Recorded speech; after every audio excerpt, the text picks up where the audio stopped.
focus on your third eye. Blind out your second, put your second out the first eye. Pull the first eye, hide the truth right out in plain sight. I should've never be the one to tell you that it ain't right. Nah, it ain't right. Nope. Nah, it ain't right. Strike fear in the darkness of my walk. Ask what's in the name, find the answer in my talk. Same street you attack, chop the writings on the wall. My line graffiti around the BG paintings thought you saw. I'm black man. Black man. Look, it ain't no fake. Black man shot down, it ain't love, it's hate, my nigga. Try to tell me what's straight, nigga. Trying to demonstrate, nigga, don't regulate, my nigga. Hold on, let me set the record straight. For a nigga like me, man, I don't love to hate. I'm only living one love, nigga, black king. Looking for a pride, nigga, ain't no dream. No reality, it's a motherfucking must. They try to put me in shock, what you doing in the dust. Something like the rest, they be down in the system. Well, I don't really give a fuck about the system. Fuck the government, fuck everything in name. Fuck your white Jesus, fuck everything you claim. I put on black everything, nigga. Come through the streets and I straight bang, nigga. Shoulda had a gun in your hand, Trayvon. Shoulda had a gun in your hand, Mike Brown. Nah, that's another black man shot down. Nobody really gave a fuck about the gun sound. You gotta keep spinning like the world. Man, you don't love nobody, better love yourself. Get a team, stand up for the black kings. Man, black Africa, black everything.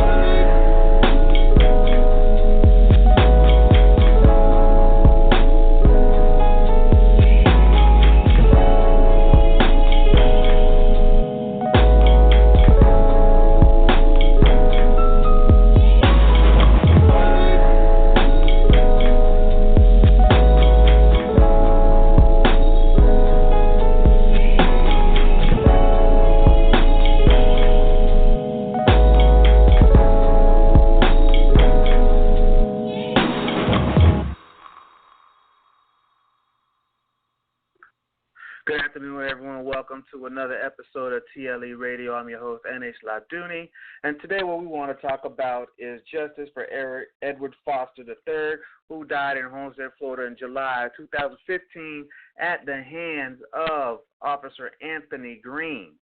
Now, we went to the city council meeting last Wednesday, which was the 27th. And the story was about Edward Foster III, and it was a seasonal midsummer afternoon with a seasonable police presence to match.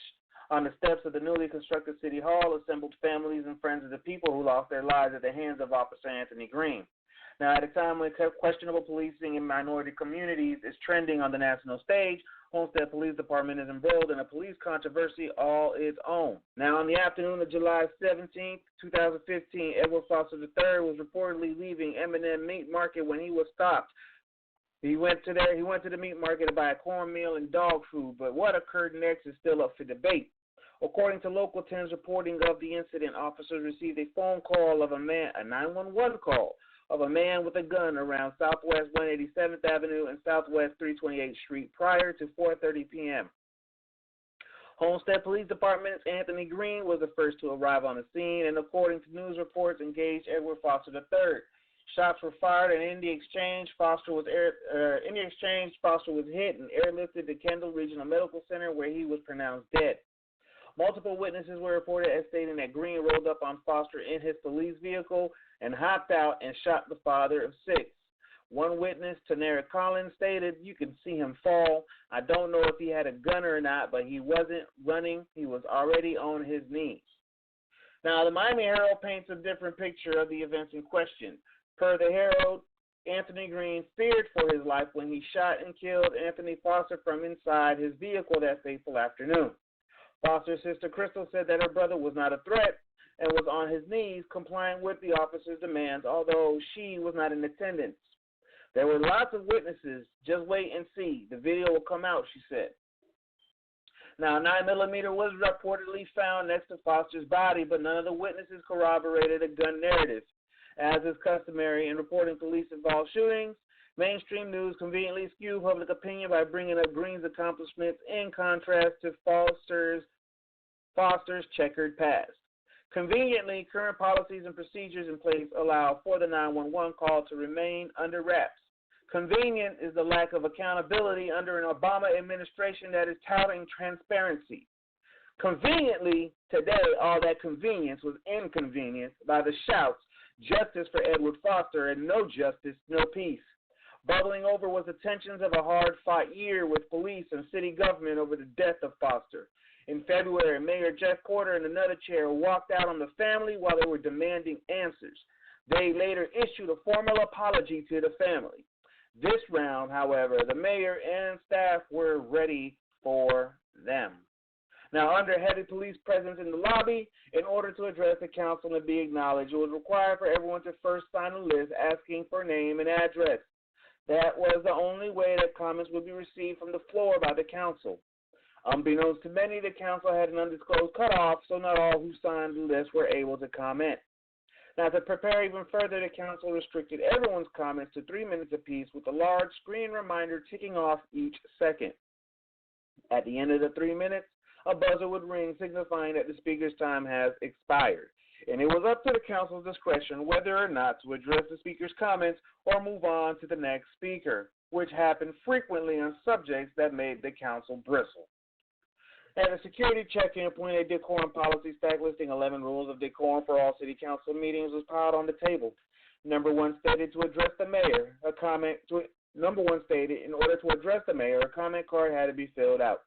Number 3 banned applauding, clapping, heckling, or verbal outbursts in support or opposition to a speaker or their remarks.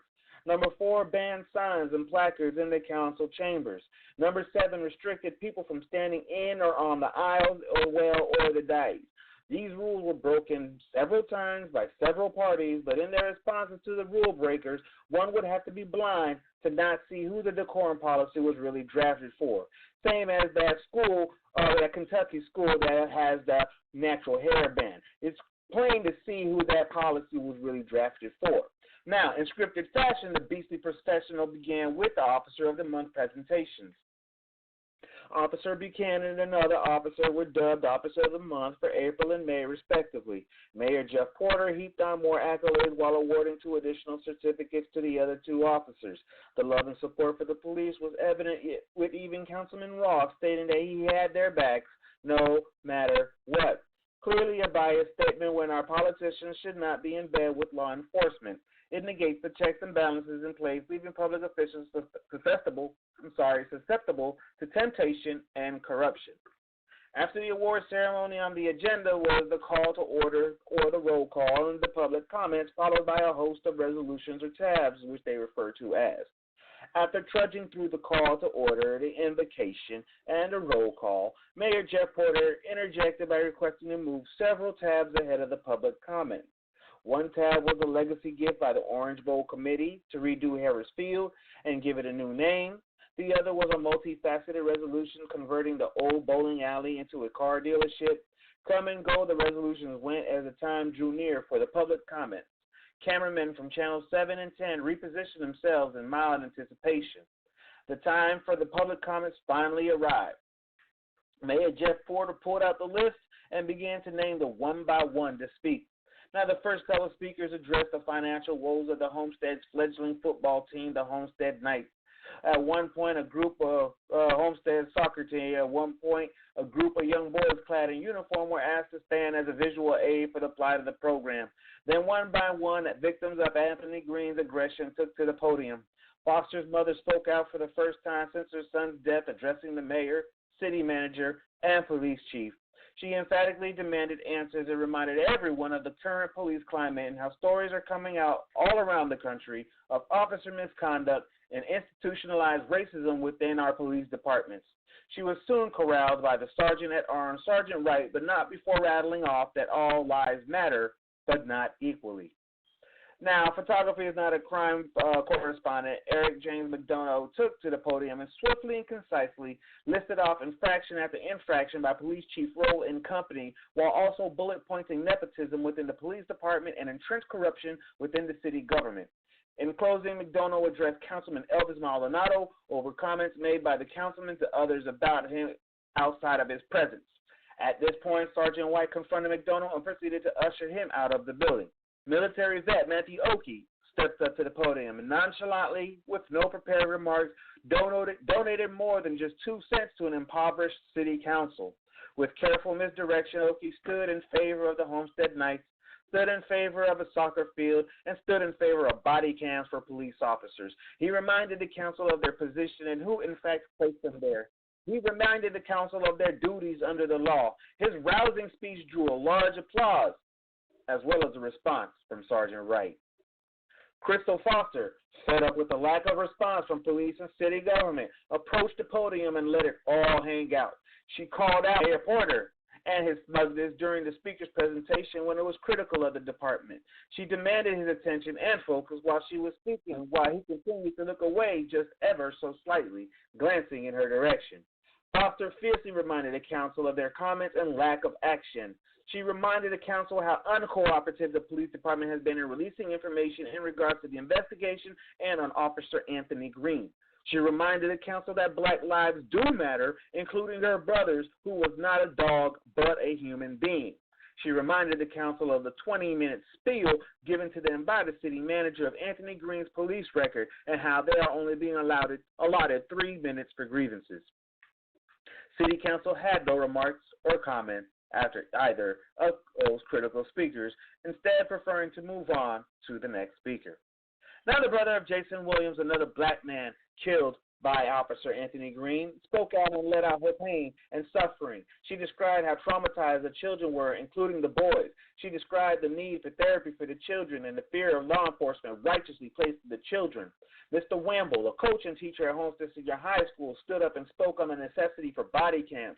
He asked for a debate on the issue and the need to have it placed on the ballot for November. Another mother stood up in support of body cams. Former high school teacher turned local activist Mr. Hill addressed the body cam debate while also reminding the council on their shortcomings in dealing with Anthony Green. However, the council felt the need to tell the speakers that it was the wants of the people, the desire of the citizens for more police officers instead of body cams in the face of citizens asking for more body cams instead of police officers.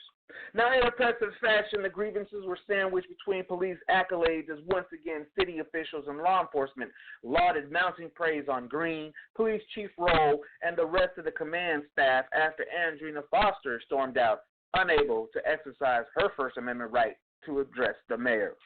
Questions still remain, though. Was there indeed a 911 call? If so, why won't police release the tape? How can it hurt their investigation unless, in fact, there is no call, or if that call did not describe Foster and Anthony Green actually just profiled Foster? Did Foster and Green have previous encounters? For as long as Green to be in the police force, pretty sure he has his way in the underworld. Where is the alleged video or dash cam of the encounter? Did Foster really have a weapon on him at the time of the incident, or was it planted by an overzealous cop looking for a promotion? Now, the families and friends of the victims march on, continuing their pursuit of justice for their loved ones.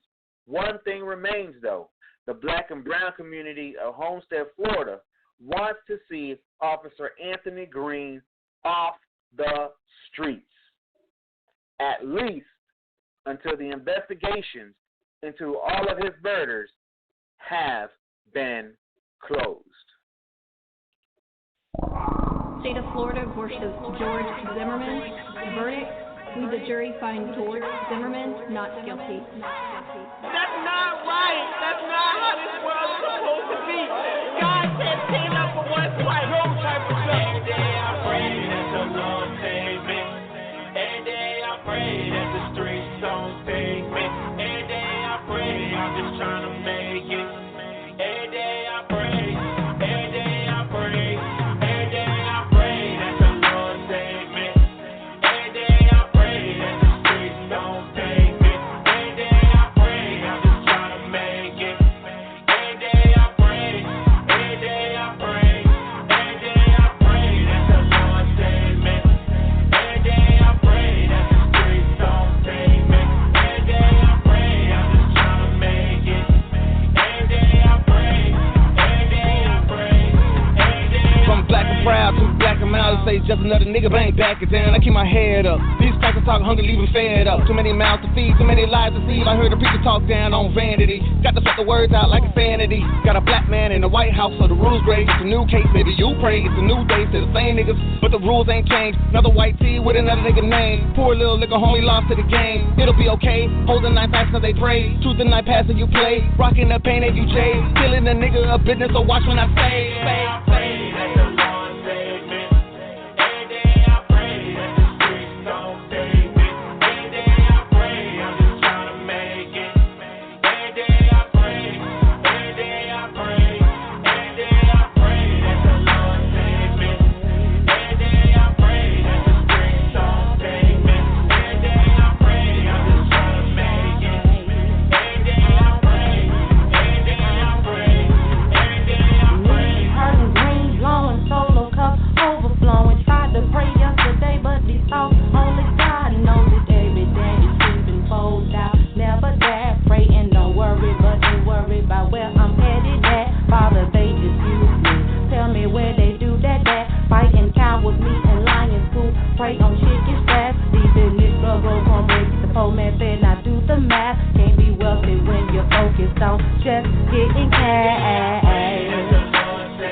Agression verbale, 4 balles dans la poitrine.